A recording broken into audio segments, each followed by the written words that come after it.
All right, so you've got your new glide. What do you do now? Well, first things first, let's connect the two controllers.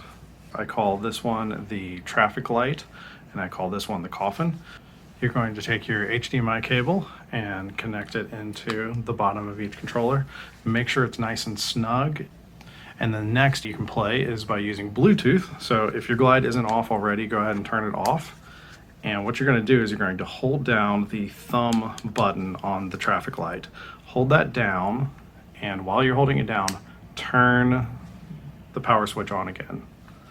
Now you'll need to go to a synthesizer app that is on a phone or a tablet. I personally love the Minimoog app that is available on iOS devices. You're going to hit the little gear, go down to MIDI on the left-hand side, then go to Bluetooth MIDI, and you should see your glide listed on the list of Bluetooth MIDI devices. Click that, and when it connects, all of the lights should light up on your controller. Click Done, and then click Your Glide on the input panel in the middle. And the most important setting that you'll need to set is found under Advanced on the left-hand panel. If you look in the modulation panel on the right-hand side, you see the pitch range. You'll need to change that to 48. The nice thing about connecting over Bluetooth is that you're untethered to any physical device and you're free to move around and play. The downside of Bluetooth is that there is a theoretical latency that is always going to be there. And also if you're in a really large space or in the presence of a lot of other radio frequencies, there might be some interference that could cause problems. The third way to play is over USB to a computer, laptop, or synthesizer.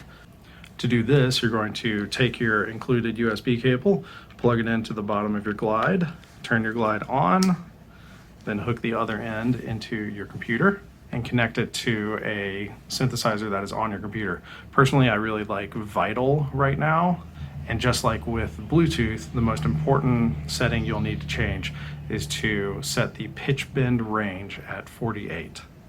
Before we actually play it, let's talk about how to hold it. Both of the controllers are symmetrical, so you can hold them in your left hand or your right hand. If you are right-handed dominant, I would suggest doing the traffic light in your left hand and the coffin in your right hand, but you can play around with it.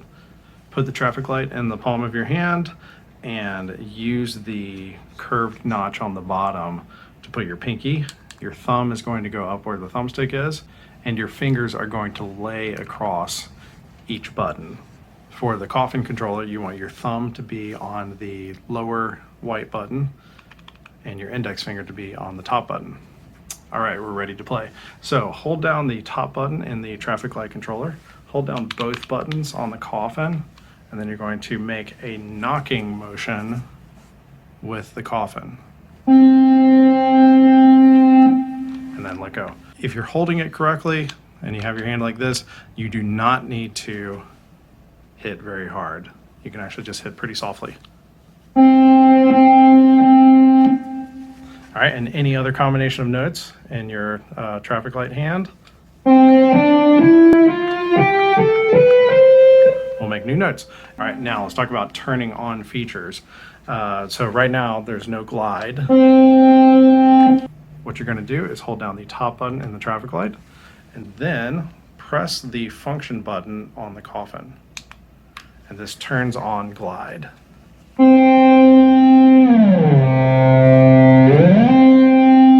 Now if I switch to another note after I play that first note, it goes to that note.